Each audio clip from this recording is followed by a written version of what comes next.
Kisah pertarungan pasukan elit Majapahit Dharmaputra versus Bayangkara pimpinan Gajah Mada. Dalam Negara Kertagama diceritakan, setelah kematian pendiri Majapahit, Raden Wijaya, anaknya, Jayanegara naik tahta sebagai Raja Majapahit. Namun ia dipengaruhi oleh tokoh bernama Mahapati yang dikenal licik. Kondisi ini memunculkan banyak ketidakpuasan di kalangan pejabat, termasuk pasukan elit, Dharmaputra.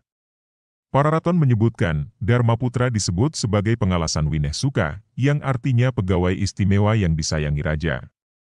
Mereka diangkat oleh Raden Wijaya. Pasukan ini bertugas mengawal dan mengamankan raja. Tidak main-main, anggotanya hanya 7 orang. Mereka adalah Rakuti, Rasemi, Ratanca, Raweding, Rayuyu, Rabanyak, dan Rapangsa.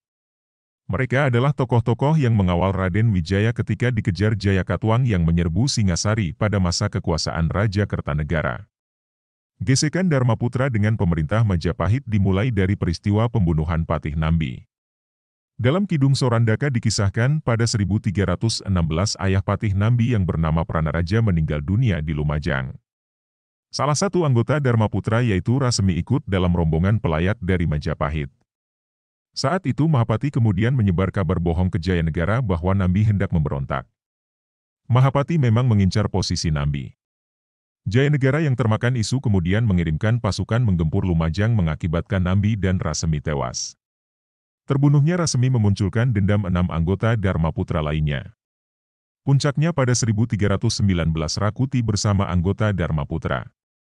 Pemberontakan dipimpin oleh Rakuti dan hanya 1 anggota Dharmaputra yang tidak bergaung, yakni Ratanca. Bisa jadi karena dia sebenarnya bukan prajurit tetapi seorang tabib. Dalam pemberontakan ini Rakuti berhasil merebut istana sementara Jayanegara berhasil diselamatkan oleh Gajah Mada. Di pengungsian Gajah Mada menyusun strategi dan bersama pasukan elit Bayangkara yang dia pimpin akhirnya berhasil melakukan serangan balik yang berhasil menumpas pemberontakan Rakuti.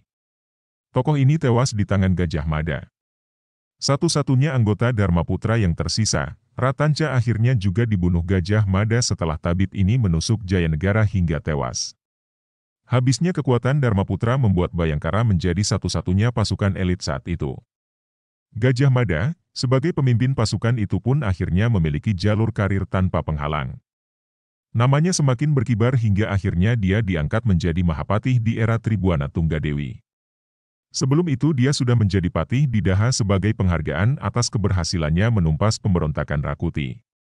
Saat Gajah Mada menjadi Mahapatih, pasukan Bayangkara juga ikut menjadi pasukan paling elit kerajaan. Prajurit Bayangkara tidak banyak menggunakan perlengkapan perang, termasuk senjata. Mereka hanya menggunakan pedang, tombak, panah dan tameng. Keris tidak disebut karena pada saat itu keris sudah dianggap sebagai perlengkapan pakaian. Di tangan Gajah Mada, kesatuan Bayangkara menjadi kekuatan yang sangat berpengaruh pada zamannya. Keselamatan para raja dan keluarganya di bawah kewenangan dan tanggung jawab kesatuan Bayangkara. Namun pasukan Bayangkara menorehkan catatan hitam terjadi saat Perang Bubat. Saat Gajah Mada menggunakan kesempatan perjalanan Putri Pajajaran Dyah Pitaloka ke Majapahit untuk dinikahkan dengan Hayam Wuruk. Rombongan itu justru diserang Gajah Mada. Sepeninggal Gajah Mada, keberadaan pasukan Bayangkara masih tetap ada. Ketika Majapahit diserbu Kerajaan Demak, bangsawan Majapahit menyelamatkan diri sejumlah daerah termasuk ke Bali dengan pengawalan pasukan Bayangkara. Sebelum ada Padukan Bayangkara, ada sebuah pasukan bernama Dharmaputra. Kisah tentang pasukan Dharmaputra tertulis dalam Kitab Negara Kertagama dan Para Raton. Negara Kertagama menceritakan pasukan bernama Dharmaputra dibentuk pada awal-awal berdirinya Majapahit oleh Raden Wijaya, pendiri sekaligus raja pertama kerajaan tersebut. Dharmaputra beranggotakan 7 prajurit. Dari ke-7 Dharmaputra tersebut yang paling terkenal Rakuti dan Ratanca. Rakuti terkenal karena berhasil menduduki istana dan memproklamirkan diri secara sepihak menjadi Raja Majapahit. Sementara Ratanca terkenal karena membunuh Jayanegara. Tidak banyaknya catatan tentang Dharmaputra termasuk dalam prasasti yang ditinggalkan kerajaan tersebut. Minimnya catatan ini kemungkinan besar karena ke-7 orang ini pada akhirnya semuanya tewas sebagai pemberontak pada masa pemerintahan Raja kedua Majapahit, Jayanegara. Seluruh personel pasukan elit ini tewas di tangan Gajah Mada dan pasukan Bayangkara.